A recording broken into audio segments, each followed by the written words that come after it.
एक रॉकेट जिस पर 10 साल की मेहनत थी, बिलियंस ऑफ डॉलर्स का इन्वेस्टमेंट था, दुनिया भर के टॉप इंजीनियर्स उस पर वर्क कर रहे थे, बट सिर्फ 37 सेकंड्स में वो हवा में उड़ गया। सारे ड्रीम्स, सारा पैसा, सब कुछ खत्म। और इस फेलियर का रीजन क्या था? वेल, कोई डिजाइन फ्लॉ नहीं, कोई मैन्युफैक्चरिंग एरर नहीं, इवन कोई एस्टेरॉइड भी नहीं, बल्कि कुछ ऐसा जो हर सॉफ्टवेयर में रहता है जिसे हम लिखते हैं, कुछ ऐसा जो हर एस्पायरिंग प्रोग्रामर, हर इंजीनियर जो ये वीडियो देख रहा है उसे समझना एक्सट्रीमली इंपॉर्टेंट है, which is a single line of code. That's not a joke actually, and this can be a lesson for all the developers who are dreaming to work in big tech giants, because this can be your code.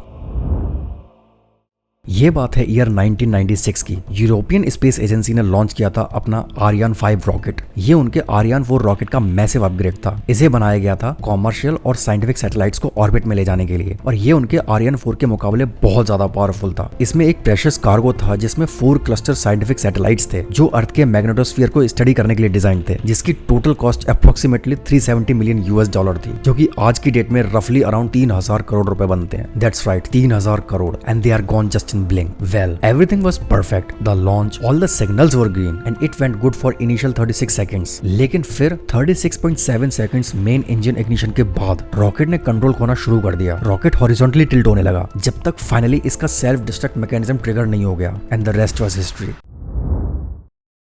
तो उन crucial मिली seconds में actually हुआ क्या था? Well, investigation तुरंत शुरू हो गई। इंजीनियर्स ने telemetry data, flight recorder information और सबसे इंपॉर्टेंट रॉकेट के सॉफ्टवेयर कोड को डीपली एनालाइज किया, और जो उन्हें मिला उसने पूरी एरोस्पेस इंडस्ट्री में तहलका मचा दिया। Well, the thing is, problem rocket के फिजिकल स्ट्रक्चर में नहीं थी बल्कि उसके ब्रेन में थी, which is inertial reference system, या फिर शॉर्ट में कहें SRI। वेल, SRI को आप रॉकेट का इंटरनल GPS या फिर कंपास समझ सकते हो। ये हाई प्रिसीजन सेंसर्स का यूज करके रॉकेट की पोजीशन, स्पीड और ओरिएंटेशन कैलकुलेट करता है। लेकिन एक्चुअली यहाँ पर 2 SRIs थे, एक प्राइमरी और एक बैकअप, और रिडंडेंसी को खत्म करने के लिए ये दोनों पैरेलल में चल रहे थे। Smart move, right? Well, no. अब यहाँ से हम प्रोग्रामर्स के लिए एक इंटरेस्टिंग पार्ट शुरू होता है। आरियन 5 का SRI का सॉफ्टवेयर डायरेक्टली उसके प्रेडेसेसर यानी कि आरियन 4 से रीयूज किया गया था। अब देखो, कोड रीयूज करना जनरली एक अच्छी प्रैक्टिस मानी जाती है। ये टाइम और पैसा दोनों बचाता है, और प्रूवन कोड रिलायबल भी होता है। लेकिन यहाँ एक बड़ा कैवियट है, विच इज प्रूवन तो है बट किस कंटेक्स्ट में? वेल, आरियन 4 की ट्रेजेक्ट्री अलग थी और एक्सेलरेशन प्रोफाइल्स भी अलग थे। स्पेशली SRI के अंदर एक कैलकुलेशन थी for the horizontal velocity of the rocket, जिसे ज्यादातर बायस हॉरिजॉन्टल भी कहा जाता है, in the short form BH, और ये BH value 64 bit floating point number में स्टोर की जा रही थी। Well, you guys are programmer, so you must know this stuff, but if you don't, let me tell you, floating point numbers values के एक massive range को precisely represent कर सकते हैं, और एक 64 bit floating point number astronomical values को store कर सकता है, विच इज लिटरली इतना। और वहीं दूसरी तरफ एक 16 बिट साइंड इंटीजर की रेंज सिर्फ इतनी होती है। But why am I telling you these ranges? Well, हुआ ये था कि एक्जैक्टली T+36.7 सेकंड्स पर रॉकेट का सिस्टम बायस हॉरिजॉन्टल की 64 बिट फ्लोटिंग पॉइंट वैल्यू को 16 बिट साइंड इंटीजर में कन्वर्ट करने की कोशिश कर रहा था। लेकिन प्रॉब्लम ये थी कि आरियन 5, जो कि आरियन 4 से कहीं ज्यादा पावरफुल था और हॉरिजॉन्टली मच फास्टर एक्सेलरेट भी कर रहा था, उसने BH वैल्यू को उस क्रिटिकल मोमेंट पर 16 बिट साइंड इंटीजर रेंज से भी कहीं ज्यादा कर दिया। और जब सॉफ्टवेयर ने उस बड़े 64 बिट नंबर को एक छोटी सी 16 बिट इंटीजर बकेट में क्रैम करने की कोशिश की, तो इंटीजर ओवरफ्लो हो गया। और यहाँ से आता है असली ट्विस्ट। सॉफ्टवेयर की एरर हैंडलिंग इस स्पेसिफिक वेरिएबल के लिए नॉन एग्जिस्टेंट थी, इसलिए जब इंटीजर ओवरफ्लो हुआ तो एरर हैंडलिंग होने के बजाय सिस्टम ने सिंपली प्रोसेसर को हॉल्ट कर दिया। And do you remember that second parallel SRI?